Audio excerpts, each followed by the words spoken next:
years, so 7 has to be written in the space. Now we shall begin. You should answer the questions as you listen, because you will not hear the recording a second time. Listen carefully and answer questions 1 to 6. Good morning. My name is Dawn Buffett. How can I help you? Good morning, Dawn. I'd like to join the club. Wonderful. Now, have you ever been a member before?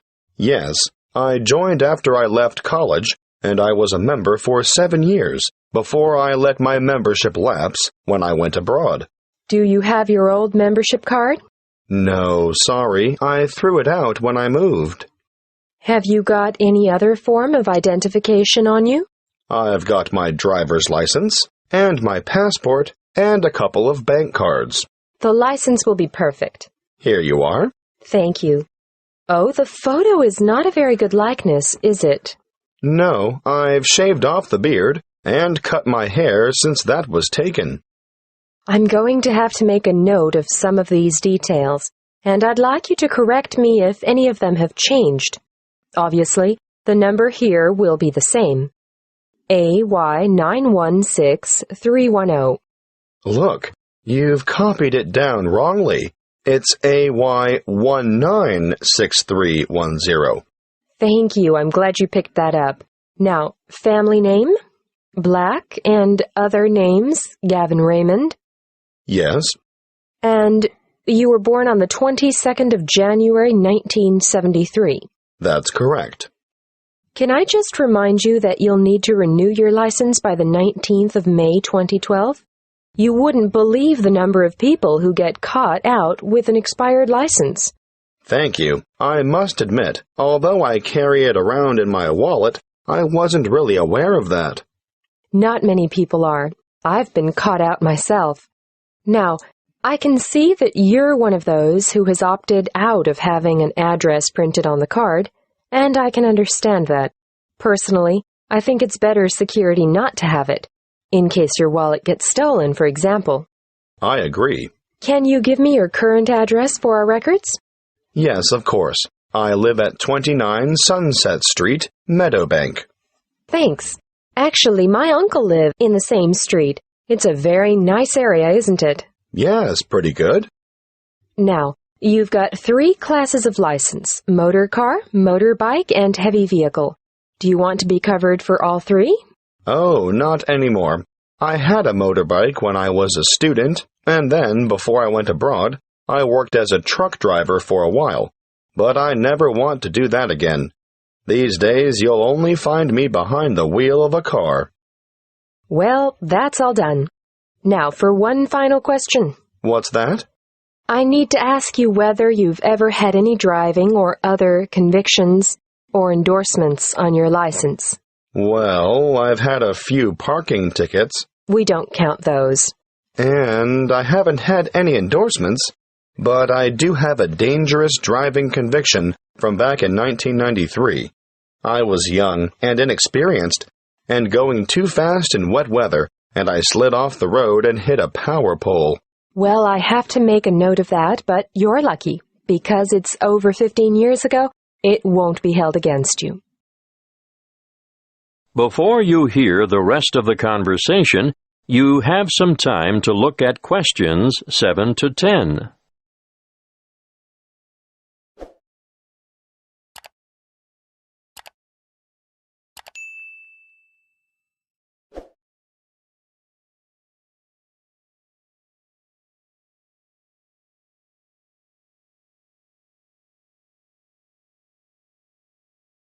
Now listen and answer questions 7 to 10. We've changed quite a lot here at the Royal Car Club since you were last a member. Oh? We now have 4 different levels of membership, starting at blue, then moving through bronze to gold. What does that mean exactly? Well, you get a different level of service and different benefits depending on what you choose. Of course, that is reflected in the annual fee. The more benefits, the higher the fee. I see. The standard club care comes with a 5% discount at bronze level and a 7.5% discount at silver level. And gold? If you own more than one car, I'd recommend the gold level, because you only pay half the fee on your first vehicle. I'm not sure I need that.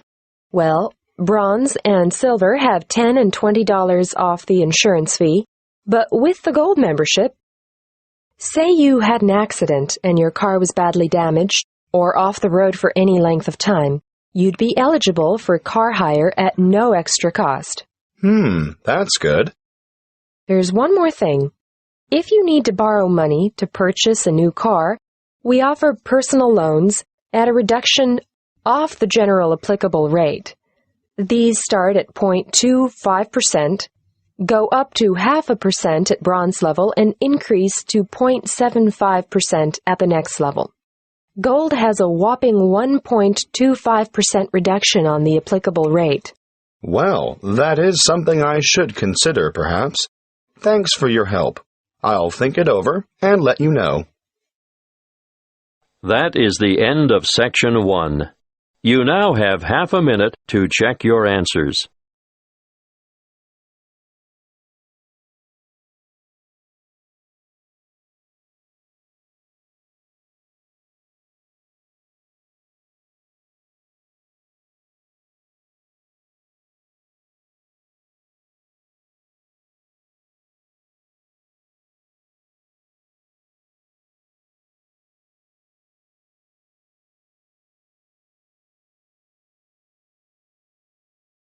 Now turn to Section 2.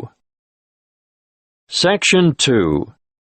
You will hear a guide at the Summerland tourist attraction talking to a group of visitors. First, you have some time to look at questions 11 to 16.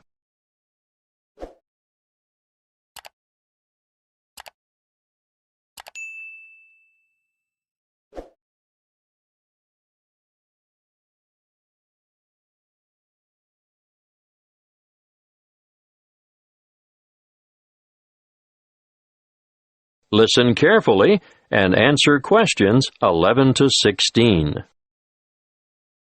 Welcome to Summerland.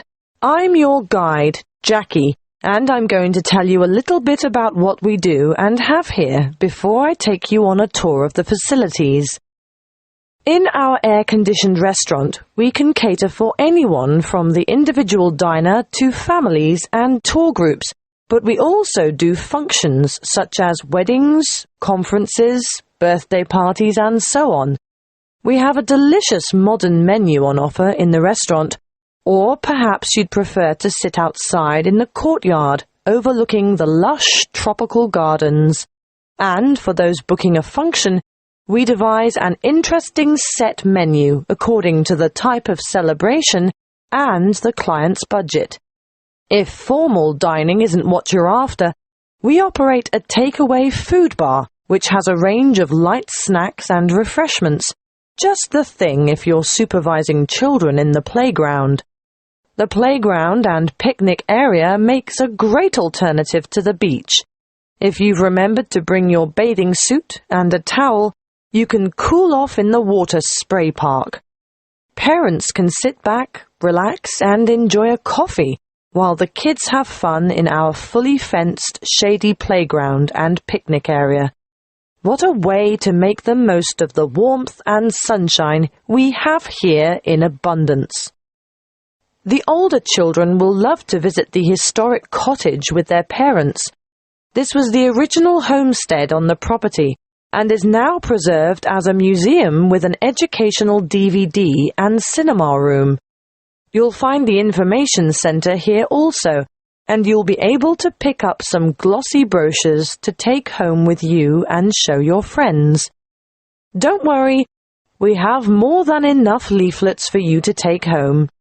Visit the gift shop and you'll find an enormous variety of local products, fine foods, and handicrafts on sale.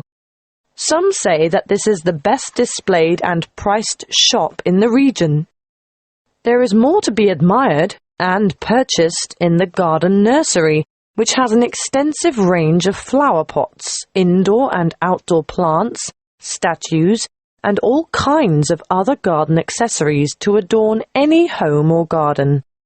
While we're on the topic of gifts and such, I must mention the woodcrafting shed and urge you to take a look at the amazing products that the woodcrafting team produces there. You'll be able to watch them at work and buy anything they've made. The toys they produce are not only original, but some of the finest craftwork you'll ever see. Take your little ones by the hand and keep an eye on them, because they'll want to play with these, but they can't be played with unless they're paid for. Last but not least are the orchards. The Summerland tourist attraction is actually a working farm with over 40 hectares of macadamia and avocado trees. The macadamia nuts are picked by machine from April through to September. The avocados are grown, hand-harvested, packed, and marketed on site. Before you hear the rest of the talk, you have some time to look at questions 17 to 20.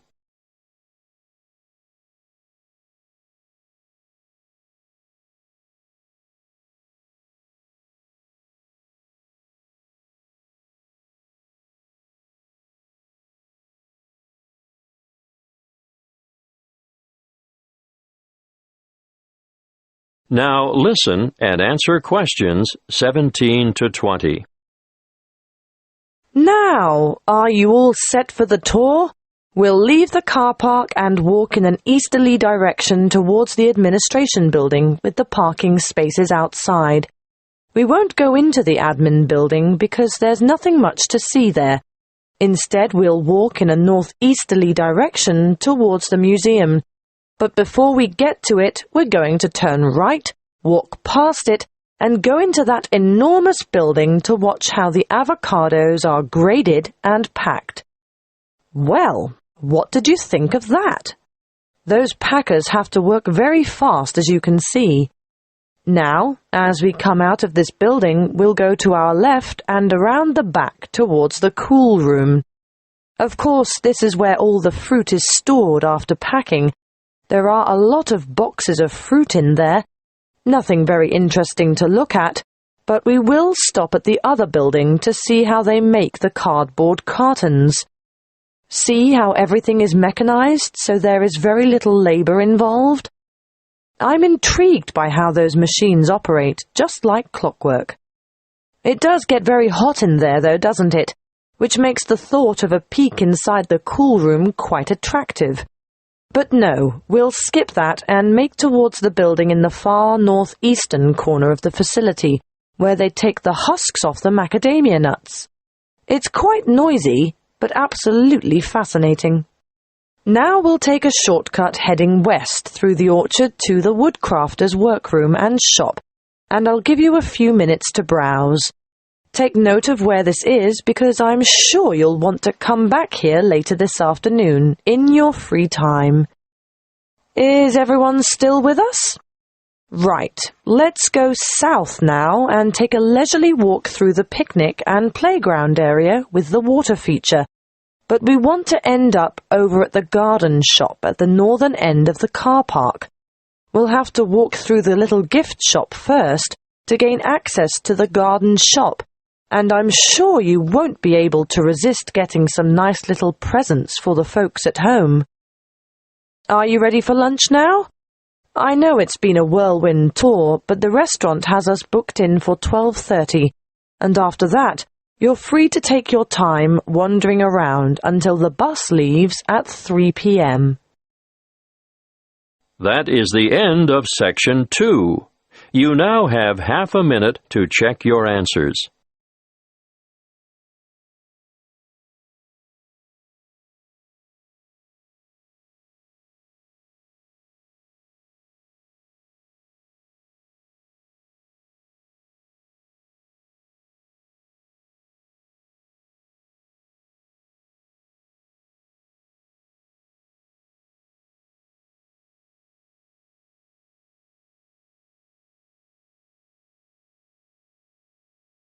Now turn to Section 3.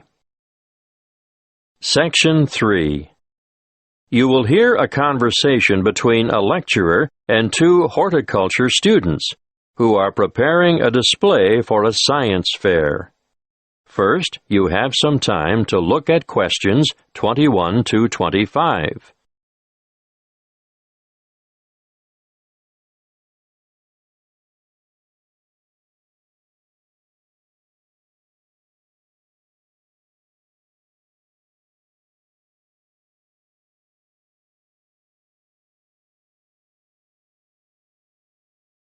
Listen carefully and answer questions 21 to 25. Good morning, Annie. Tony, how are you? Fine, thanks. Well, tell me what you have here. We thought we'd look at different methods of hydroculture. Uh-huh. In the true hydroponics method, the roots are bathed with water and nutrient solution, while support for the plant must be provided above the container. And alternatively? Alternatively, the plants can grow with their roots in a substratum, such as sand, vermiculite, or LECA granules. LECA stands for Lightweight Expanded Clay Aggregate, and vermiculite is… Thank you, Tony. I know what vermiculite is, but you should be prepared to give details about all these things to the visitors. Can you explain what the advantage of LECA is over traditional soil? It's a natural product, manufactured from clay. It's colorful, lightweight, and perfect for allergy sufferers. That's right. Now tell me why. Because it's clean and hygienic, bacteria and soil diseases don't get a chance. Well, you could say that on this chart here, ideal for household plants. And we'll point out that the growing medium itself makes no contribution to feeding, which is provided in solution with the water. Good. Now tell me what you've got here. This is a simple version of the first method, using a wide-neck jar which we've filled with water and nutrients, leaving space at the top. As the roots need to be in darkness, we'll cover the sides of the glass with brown paper later. How did you get the plant through the cork? We made a hole through the center and cut the cork in half so we could fit it around the plant stem, and we padded the hole with cotton wool. Well, that's a good demonstration of the principle involved and ideal for a houseplant, but many people will want to see a wider application. What about more plants? We haven't quite finished the preparation yet, but over here you can see a bigger container. In fact, any wide container can be used, with the nutrient solution in the bottom, airspace above, and then we've made a rigid lid, and we've covered that with a layer of litter. What have you used for litter? We've used wood shavings. Untreated? Definitely. That's most important. You can use a variety of materials for litter, but obviously nothing toxic, and treated timber contains some nasty chemicals. So, if you're using sawdust or wood shavings, they have to be from natural timber. A good point. Yes, we'll make a note of that when we list possible ingredients for litter. Be sure to explain the purpose of the rigid lid. It's wire mesh, isn't it? And why the litter layer is important too. Well, the mesh is just a platform to keep the litter out of the water, and the primary function of the litter is to exclude light from the root space. Before you hear the rest of the conversation, you have some time to look at questions 26 to 30.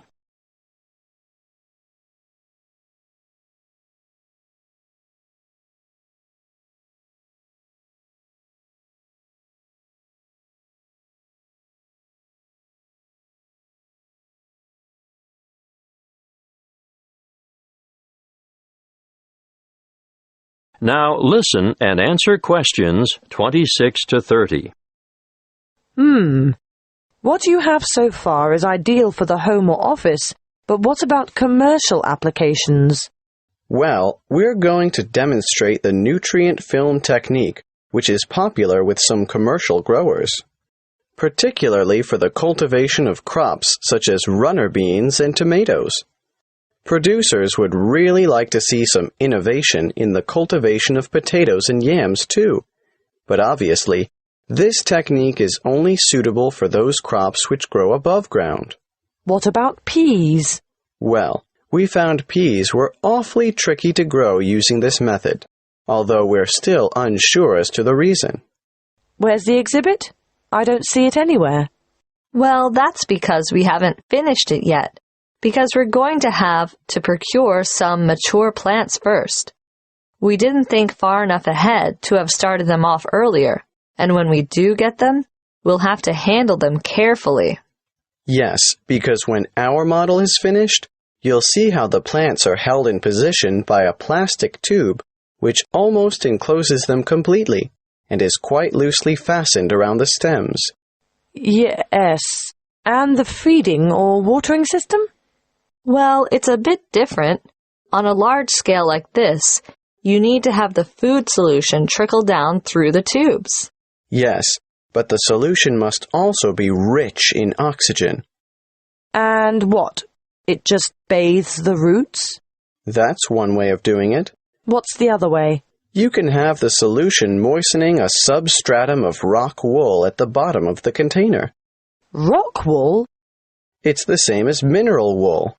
You know, a lightweight fibrous material, the kind of thing used for insulation. Or you can use a layer of paper fiber.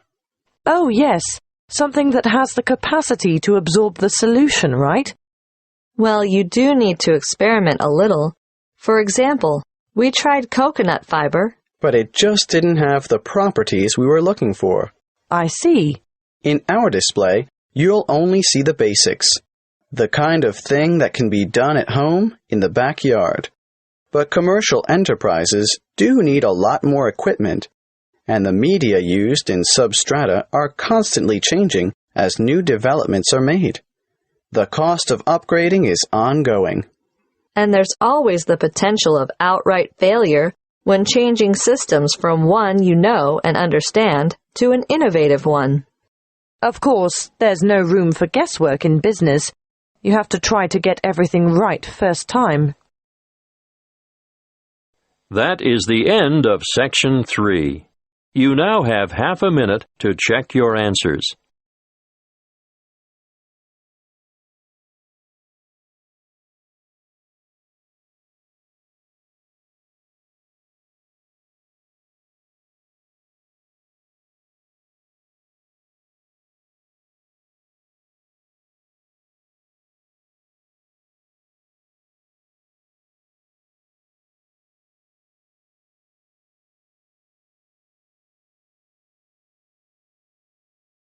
Now turn to Section 4. Section 4. You will hear a talk given by a guest lecturer in the Continuing Education Department. First, you have some time to look at questions 31 to 40.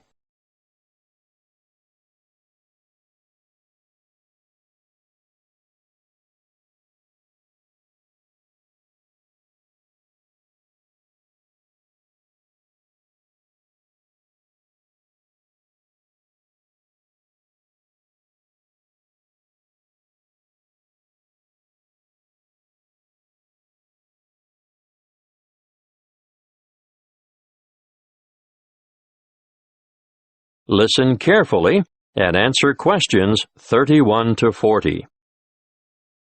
Good evening.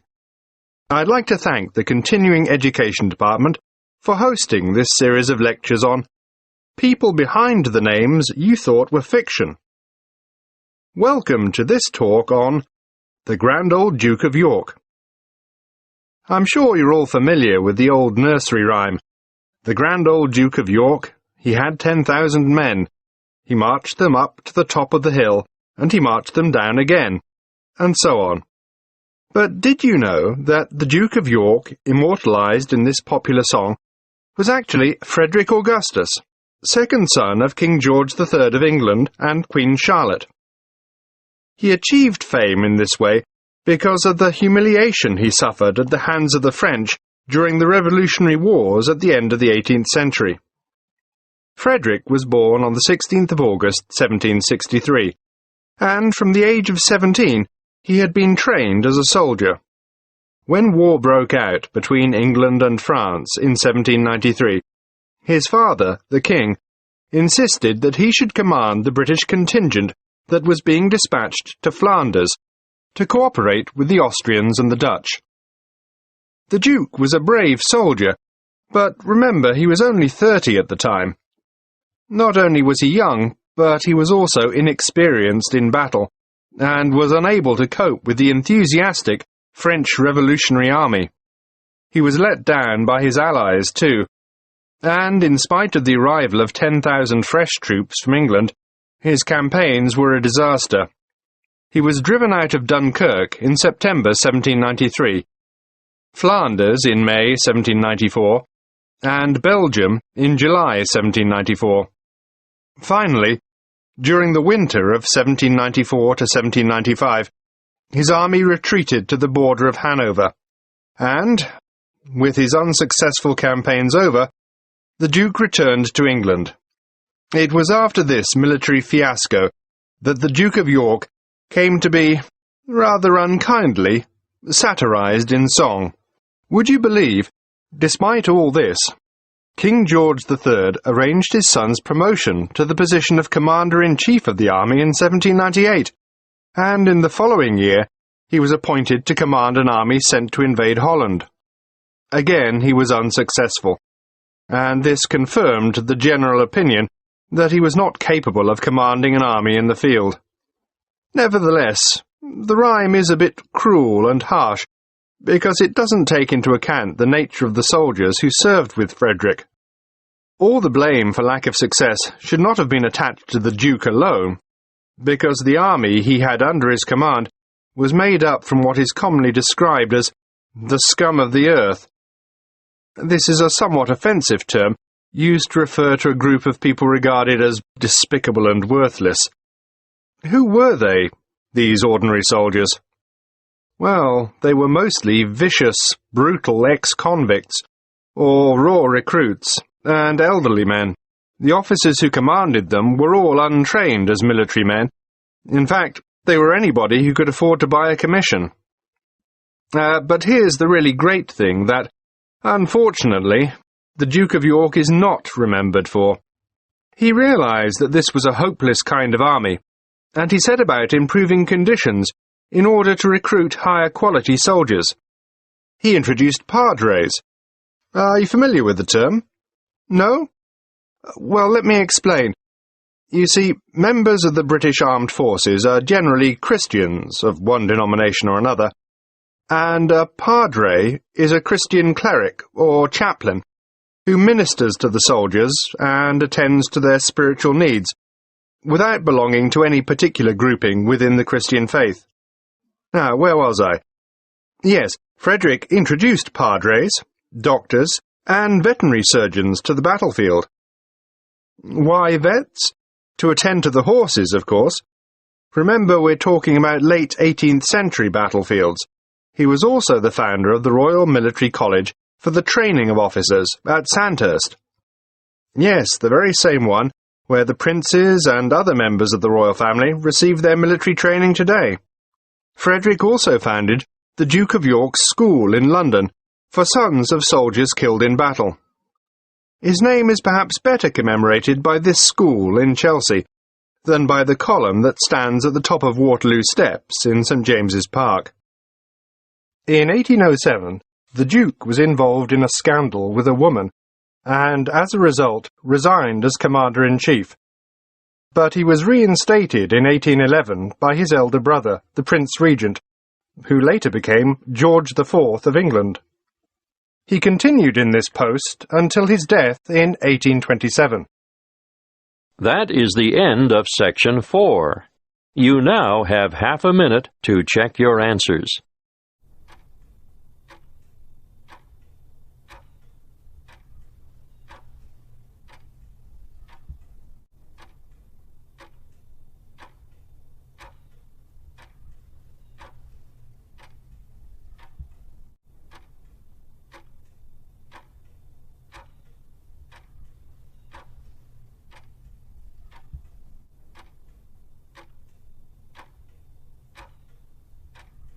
That is the end of the listening test.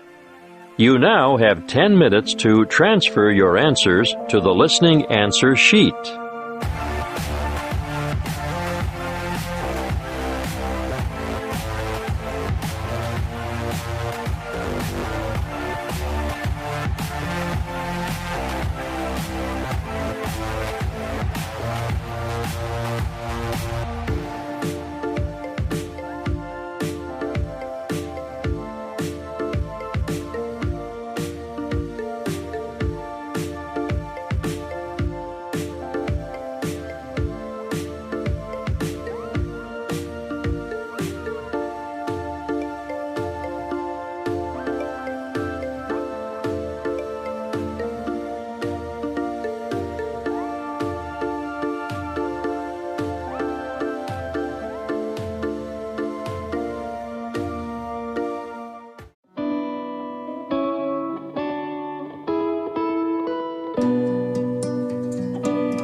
Now we shall begin.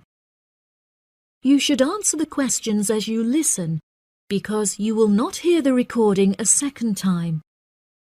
Listen carefully and answer questions 1 to 3.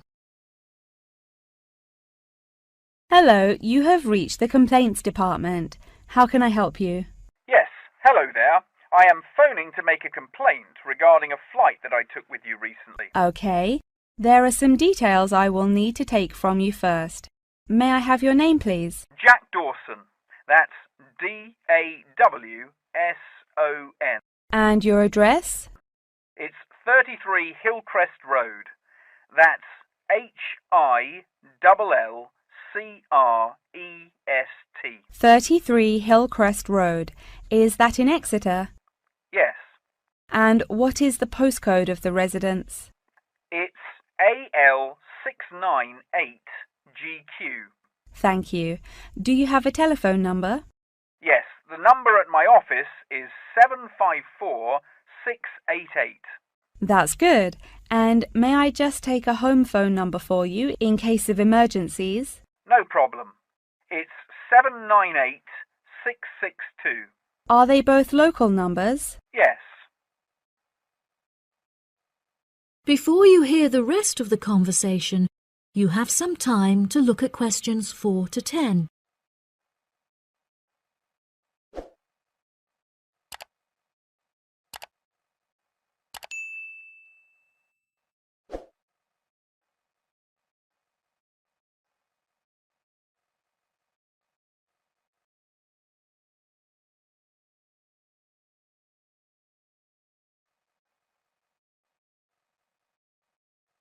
Now listen and answer questions 4 to 10. Okay, great. Thank you for your patience. Now, what is the nature of your complaint? I'm phoning to complain about a flight I took recently. I always take certain measures to ensure that I will be comfortable. For example, I always pay the additional cost for extra legroom, and I always arrive punctually for the flight to make sure that I'm seated beneath an air conditioner. Unfortunately, I was disappointed to find that the air conditioning on the plane was broken, so I spent the entire flight in discomfort as it was too hot and the air was stuffy. I see. I do apologize for this fault with the air conditioning. Now, while I have you on the phone, would you mind answering a short questionnaire regarding your recent flight? Sure. Okay, let's get started.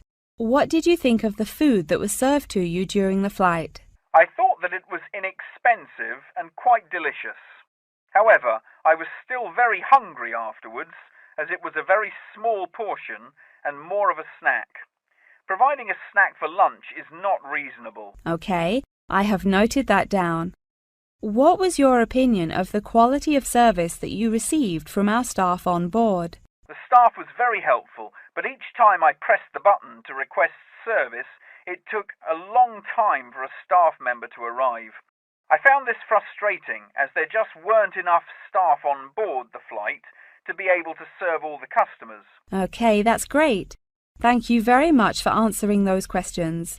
Are there any other parts of your travel experience that you would like to comment on? Yep. The process of moving through security was very quick and helped to make my travel experience stress-free. Okay. Do you have any extra comments on the services you received during the flight? Yes, I thought that the seats were very uncomfortable and looked very old. They were also in need of repair, as the reclined feature on my chair was broken, so I could not go to sleep for the whole flight. Luckily, the entertainment facilities were very good, so I was able to distract myself by watching movies. Thank you so much for taking the time to answer all of my questions. We would like to offer you some gifts as a goodwill gesture, with a 20% discount on the cost of your hotel stay. We also appreciate that international calls to your home country can be expensive, and we are sure that you would like to keep your family updated on your travels. So please accept a phone card which has a credit of £20. Oh, that's really great. Thank you so much for the gifts. No problem. We look forward to having you travel with us again soon. Have a fantastic vacation. Thanks. Bye. That is the end of section 1. You now have half a minute to check your answers.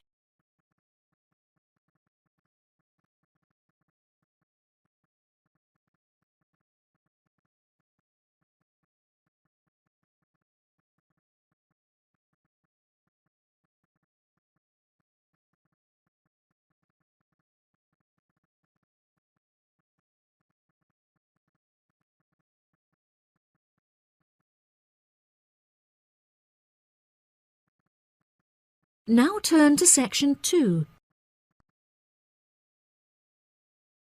Section 2. You will hear part of a talk given by a member of staff at a car rental company. First, you have some time to look at questions 11 to 16.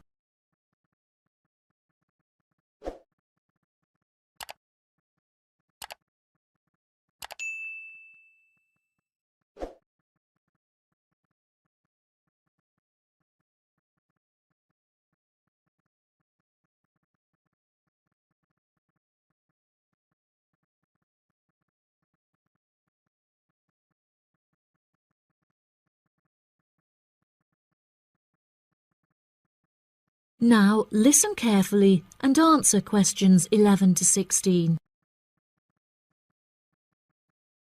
Good morning, listeners, and welcome back to Star Radio.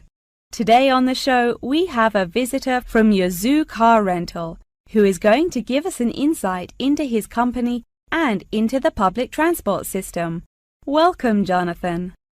Thank you for having me. Yes, I would like to start by introducing my company, Yazoo Car Rental. We are the cheapest and most reliable rental company in the city and have won multiple awards for the quality of our services. This success did not come easily, however, and it proved important that we stay fresh and are always thinking of ways to attract new customers. Our first attempt to do this was to offer a free gift with every car rental, which we were confident the customers would be very interested in. The offer of a free Hoover with each rental, however, did not attract any new customers, so we quite quickly stopped offering it. In 2002, a new taxi company opened next door to us, and we started losing a lot of business to them. So we introduced an offer that we hoped might compete with their service. We offered a new package where you could rent a car with a driver for a small extra fee. By introducing this offer, we found that all of our customers preferred to drive the cars themselves. So again, this offer was unsuccessful in attracting more customers. Learning from these mistakes, we decided to offer a package service where the customer no longer had to come to our offices to pick up the rental car. Instead, we could drop off and pick up the car anywhere in the city to make the customer's experience a lot more stress-free. This offer was very popular and increased our profits by 30%. In order to attract a younger demographic, we updated the models of cars that we offered for rental. We began offering more trendy cars such as minis and smart cars that we thought might appeal to the younger crowd, And we also purchased them in more fun colours like reds and greens. This offer attracted some new customers of a younger age group, however, not as many as we hoped. Next, I decided to offer our services at a discounted price on our website, where it could be seen by thousands of people. I thought that this could be a great way to attract a number of new customers who would never have heard of us before, and it worked fantastically well. Following the success of the discount offer, we had so many customers that it became necessary to open a new branch of the company in the centre of the city. The cost of renting offices in the city centre was very high, so we hoped that our profits would justify this expensive decision. We made enough profit to keep our city centre offices open, but we had hoped for a greater increase in customer numbers. Before you hear the rest of the talk, you have some time to look at questions 17 to 20.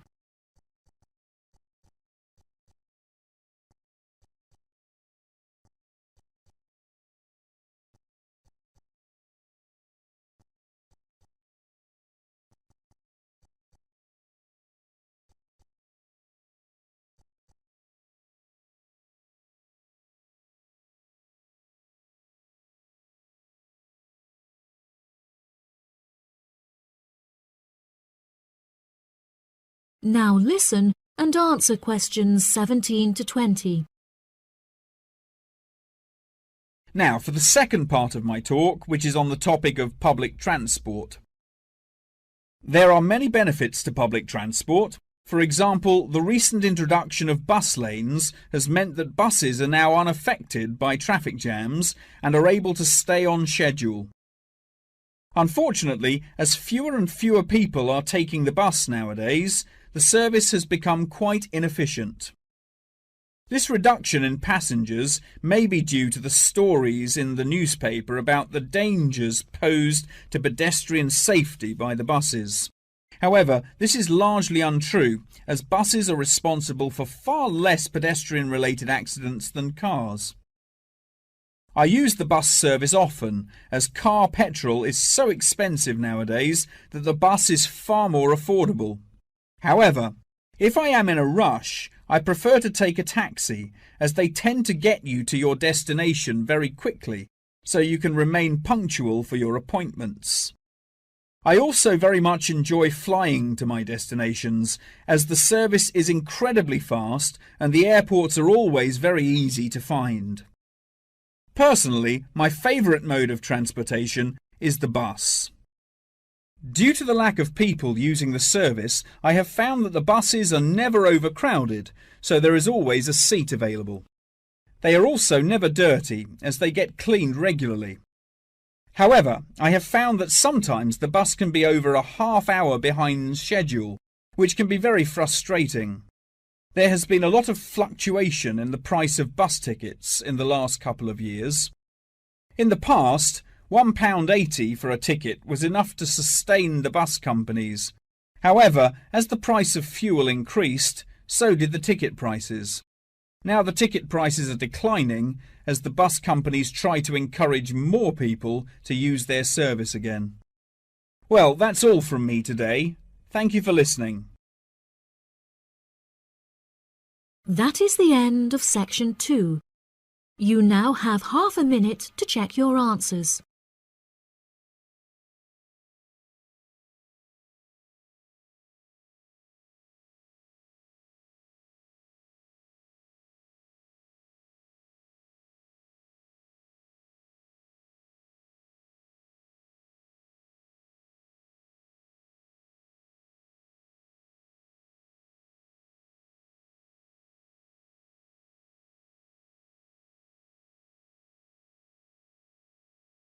Now turn to section 3. Section 3. You will hear a conversation between a student and her professor discussing an assignment. First, you have some time to look at questions 21 to 25.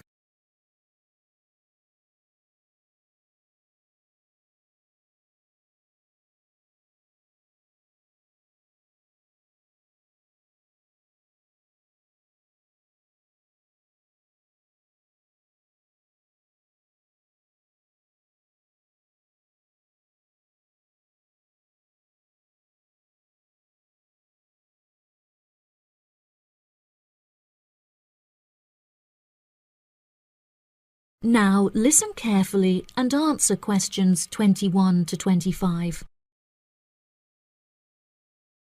Excuse me, Dr. Thompson. May I speak to you for a minute? Of course. Please come in. I'm Alexandra Jones. I'm studying business here at the university, and for my assignment I have to carry out a survey of people who own their own organizations. I heard that you are the founder of your own company, and I was wondering if I could ask you some questions about it. Yes, of course. Please fire away.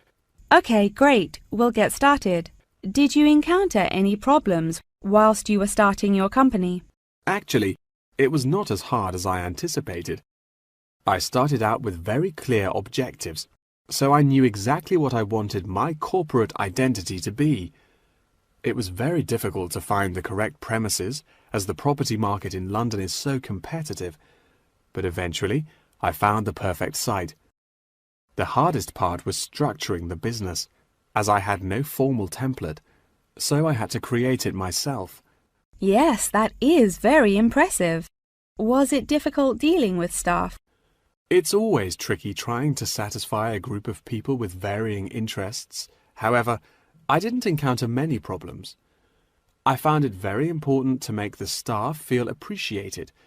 So I hosted a staff day where we could all introduce ourselves and get to know each other as individuals.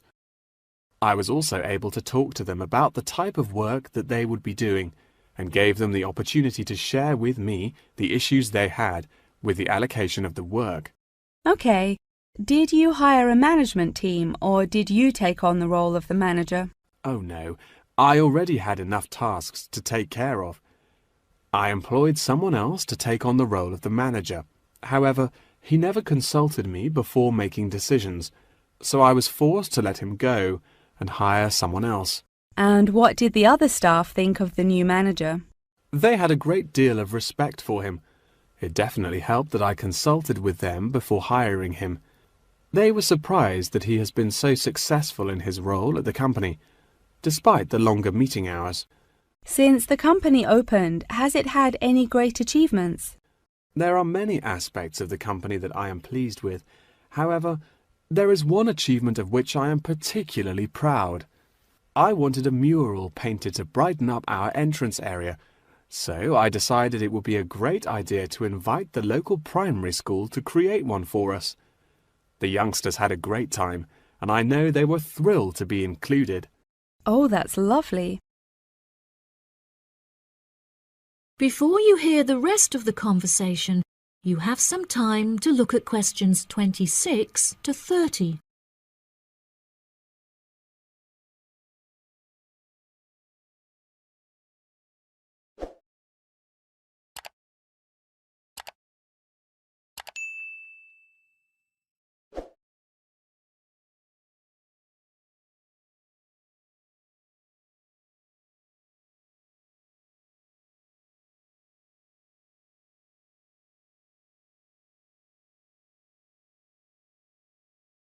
Now listen and answer questions 26 to 30. Have you encountered any major problems since you opened the company? Yes, we are always encountering issues with employment because it is very hard to find people who are qualified for the roles that we are offering. But unfortunately, there is no solution to this. One of our administrators also recently left to go on maternity leave, which put us in a tricky situation. However, we have managed to find a temporary replacement for her. It's also now approaching the period when we must carry out our financial training, so I need to find a venue with enough space to hold everyone. It will be interesting trying to organize that event. Oh gosh, I can imagine. I find it hard enough to organize myself. Organization is a difficult thing to master, but it is also essential for success. Whilst I was learning how to stay organized, I realized that the role of motivation is essential. Okay, that's great. I also suggest that you visit the library, as there is a section on culture that will have some very valuable material on how to develop your organization skills. Okay, I'll head to the library when we're finished. I think you will find it very useful. They also have a collection of documentaries on the subject of personal organisation, and I suggest that you look up the literature on management of change. I personally found these sources incredibly useful. Articles are also a valuable resource, and we have a whole collection of them in our university library. I advise that you look at Section 2, where you will find articles on the nature of volunteering. That's great. Thank you so much for your help. No problem. That is the end of Section 3. You now have half a minute to check your answers.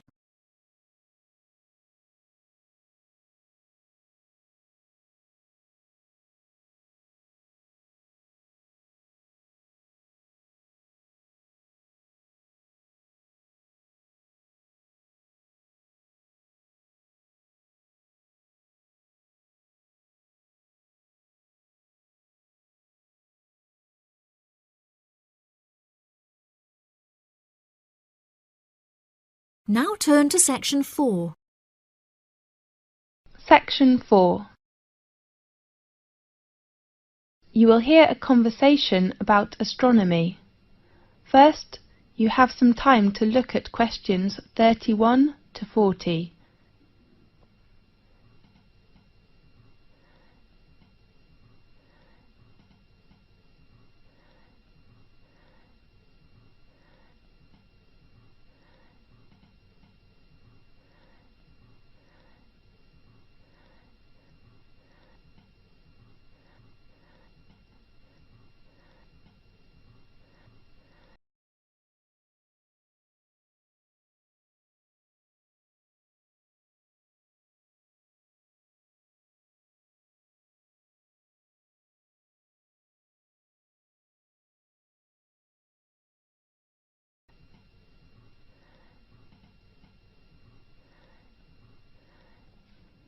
Now listen carefully and answer questions 31 to 40.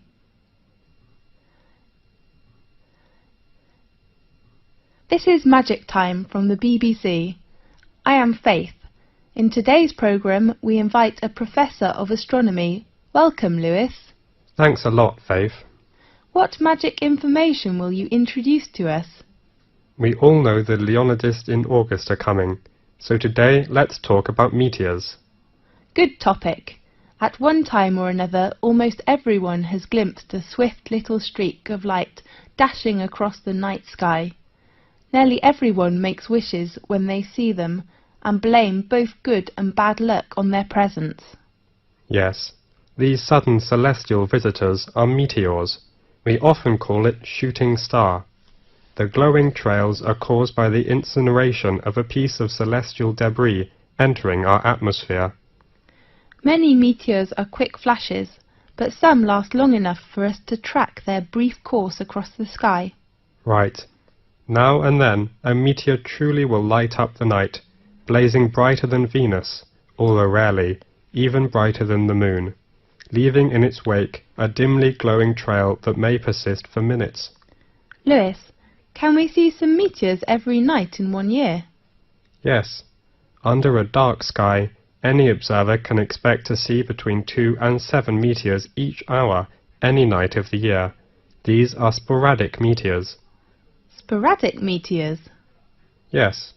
Their source bodies, meteorids, are part of the dusty background of the inner solar system. Several times during the year, Earth encounters swarms of small particles that greatly increase the number of meteors. The result is a meteor shower, during which observers may see dozens of meteors every hour. Concentrations of material within the swarms may produce better than average displays in some years, with rates of hundreds per hour, and were treated to a truly amazing display in which thousands of visible meteors can be seen for a brief period. The phenomenon is called meteor storms, which are more magnificent than meteor showers. Aha! That's wonderful! Definitely. The meteors that appear during a meteor shower seem to come from one point in the sky. This illusion is an effect of perspective, just as a roadway seems to converge in the distance. Usually, meteor showers get the name of the constellation from which the meteors appear to radiate.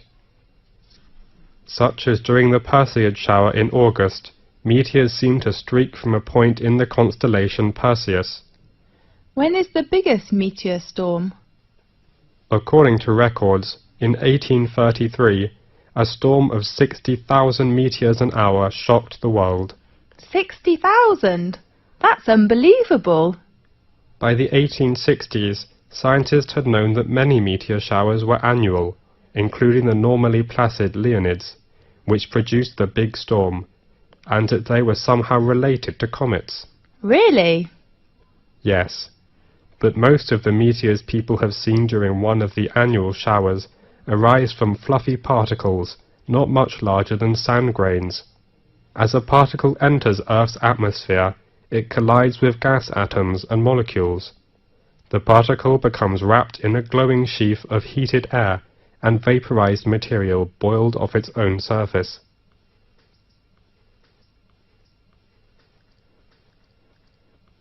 Whether a meteor is very near to us when it appears? No, in fact, it is an illusion. However, even well-trained professionals can be fooled, such as airline pilots have swerved to avoid meteors that were actually 160 kilometers away. A meteor that appears brighter than any of the stars and planets is a fireball. Fireball? That's so interesting. Yeah. Most meteors are seen 80 to 120 kilometers above the ground. Sometimes someone will claim to see a fireball land on a hilltop, but in fact a real fireball first appears at a height of about 125 kilometers and loses its brightness while still at least 20 kilometers above the ground. Yes. What colors do meteors have? Usually, most meteors look white, but some also appear blue, green, yellow, orange, or even red. What will happen if a meteoroid gets to the surface of the Earth without being completely vaporized? It will be a meteorite. I heard meteorites were long ago thought to be cast down as gifts from angels. Yes, and others thought the gods were displaying their anger. Really? As late as the 17th century, many believed they fell from thunderstorms. They were nicknamed thunderstones. Many scientists didn't believe the accounts of people who claimed to have seen meteors, and some experts were skeptical that stones could fall from the clouds or the heaven. Yes. One of the most significant meteorite events in recent history destroyed hundreds of square miles of forest in Siberia on June the 30th, 1908. According to local witnesses, a ball of fire streaked through the sky and seemed to enter the atmosphere at an oblique angle. It exploded, sending out hot winds and loud noises, and shaking the ground enough to break windows in nearby villages. Small particles blown into the atmosphere lit the night sky for several days. So, nowadays, the prevailing theory holds that a meteor exploded just above the surface. Yes. Most impact craters and basins larger than the meteor crater are heavily worn away, or have been buried by rocks and dirt as the Earth's surface changed. At present, Chicxulub Basin, centered in Mexico's Yucatan Peninsula, is the largest one. The diameter of basin is around 300 kilometers. Rock samples obtained by drilling into the basin show that an asteroid struck the Earth there about 65 million years ago. Does that the same period with the dinosaurs disappeared? That's right. Many scientists believe this debris caused climate changes which made the dinosaurs not survive. We do really hope that will never happen again. Right. OK, thanks for watching today's programme. See you next week. This is the end of section 4. You now have half a minute to check your answers.